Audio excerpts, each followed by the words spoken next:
Hello guys, नमस्ते सम्पूर्णमा। धेरै लामो समयपछि फेरि पुनः भिडियो लिएर आएको छु।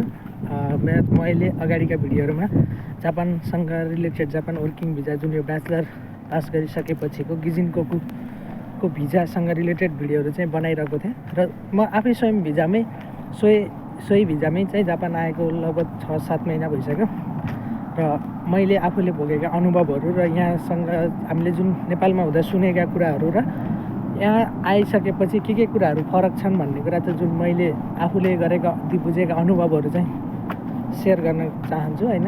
तपाईहरुले पनि यदि तपाईहरु उक्त भिजामै आउन चाहनुहुन्छ, कोही प्लानिङ गर्दै हुनुहुन्छ भने कृपया भिडियो चाहिँ अन्तिमसम्म चाहिँ हेर्नु होला नछुटाइकन। र मैले आफूले चाहिँ के प्रोसेस गरेँ, कसरी गरेँ भन्ने कुराहरू पनि मेरो अगाडिको भिडियोहरुमा पनि मैले बनाइरहेको छु, गएर चाहिँ हेर्नु होला।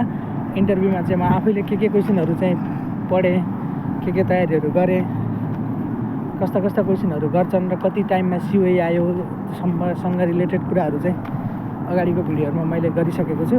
कृपया गएर हेर्नु होला। र आज चाहिँ मैले अब त्यो जुन आजसम्म बनाएको भिडियोहरू चाहिँ मैले नेपालमा हुँदै कसरी चाहिँ आउने भन्ने प्रोसेसका कुराहरू गरिरहेको थिएँ र यहाँ आइसकेपछि अब मैले यहाँ आएपछिको जुन अनुभवका कुराहरू, उताबाट सिकेका कुराहरू चाहिँ सुनाउन गइरहेको छु। कृपया सुन्नु होला। जस्तै हामीले चाहिँ अब सकेसम्म ल्याङ्ग्वेज नै बनाउनु पऱ्यो। यहाँ सबभन्दा मेन पार्ट भनेकै ल्याङ्ग्वेज भयो। अनि ल्याङ्ग्वेज सँगसँगै अब नेपालमा चाहिँ दलेहरूको राम्रो बिगबिगी डनहरू हुने, पैसा खाइदिने, अब यहाँ आएर चाहिँ अलपत्र पार्ने एकदम व्यापक सङ्ख्यामा चाहिँ छ हैन। अब जापान छिराइदिने, अब भिजा चाहिँ नक्कली कम्पनीहरूको भिजा निकालिदिने, यहाँ आइसकेपछि काम छैन अनि ल्याङ्ग्वेज हुँदैन। ल्याङ्ग्वेज नभइसकेपछि यहाँ काम पाउन अलि नै गाह्रो हुन्छ, किनकि काम नपाउने पनि होइन, फेरि काम चाहिँ पाइदो रहेछ है, पाइरहेको नै हुँदो रहेछन्। तर जुन चाहिँ काम पाउने ठाउँमा चाहिँ हामी चाहिँ सुरुमा पुग्नै सक्दो रहेनछौँ क्या। ल्याङ्ग्वेज बिना कामै नपाउने होइन, तर दुःख चाहिँ हुन्छ होइन, दुःख चाहिँ पाउँछ त्यही, एकदम गाह्रो चाहिँ हुन्छ। ल्याङ्ग्वेज चाहिँ भयो भने चाहिँ थोरै सजिलो चाहिँ भइहाल्यो कि, तर अब एकदम कामै नपाएर उ गर्ने भन्ने चाहिँ होइन कि। जस्तो इजिली काम चाहिँ पाइँदैन, काम पनि सजिलो काम पनि पाइँदैन। त्यही भएर सकेसम्म ल्याङ्ग्वेज नै बनाउनु पऱ्यो। र अर्को कुरा चाहिँ जस्तो हामी वर्किङमा आइसकेपछि मैले आफूले देखेको चाहिँ एउटा सर्कल पनि कम हुने होइन, साथी सर्कलहरू यताउति। अब जस्तै गएको स्टोरमा आएको भएदेखि अब कसैहरू टन्नै अरू साथीहरू बन्ने, यताउति माहौलहरू सबै कुरा बुझिने हुँदो रहेछ।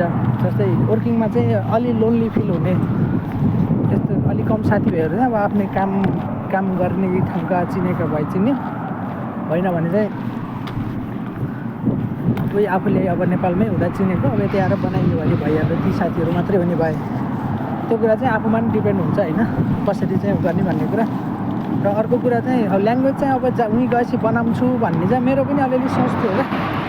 अब पछि उहीँ गएपछि त अब ल्याङ्ग्वेज बनिहाल्छ नि भन्ने चाहिँ अब जसरी पनि छिर्न पाए हुन्थ्यो भन्ने नै सोच थियो मेरो पनि। तर यहाँ आइसकेपछि त्यो कुरा चाहिँ एकदम धेरै फरक पर्दो रहेछ।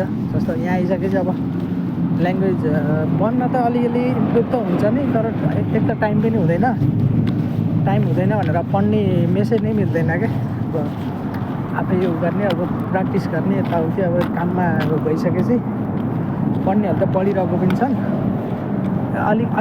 अलिक नै मिहिनेत गर्नु पऱ्यो ल्याङ्ग्वेजलाई चाहिँ। भएपछि अब भइरहेको छ, सबैले गरि पनि रहेको छन्, त्यस्तो त छैन।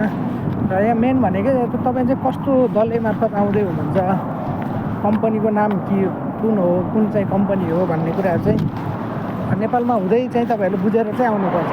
त्यति चाहिँ जस्तै नाइते आइसकेपछि त्यो नाइतेमा चाहिँ तपाईँहरूको सम्पूर्ण कम्पनीको डिटेल्स, तपाईँले गर्ने काम, वेबसाइटहरूमा सबै हेर्न चाहिँ मिल्छ। कम्पनी के छ, कस्तो छ भन्ने कुरा चाहिँ राम्रोसँग बुझेर चाहिँ आउनु होला। मेन भनेको यहाँ कम्पनी र दलै नेपालबाट इन्टरभ्यू पास गराएर यहाँ कम्पनीले ल्याइसकेपछि अब कम्पनी भइसक्यो, तपाईँले अर्को काम खोज्न परेन भने कम्पनीले सम्पूर्ण जिम्मेवारी लिन्छ, तपाईँलाई ल्याङ्ग्वेज पनि सिकाउँछ अनि अब बस्ने गर्ने यताउति सबै सुविधाहरू पनि कम्पनीले प्रोभाइड गरिहाल्छ। त्यही भएर मेन भनेकै त्यो कोसँग मार्फत आउँदै हुनुहुन्छ, कति पैसा दिएर आउँदै हुनुहुन्छ, यहाँ सबै एकदम गाह्रो कन्डिसन बनाइरहेको छ नि। कस्तो भने यहाँ आउने अनि त्यसपछि खासै काम पनि नखोजिदिने, नलगाइदिने, भाषा पनि नहुने, त्यही भएर चाहिँ मान्छेहरू एकदम धेरै समस्यामा चाहिँ छन्। त्यो कुरा चाहिँ विचार गर्नुपर्छ।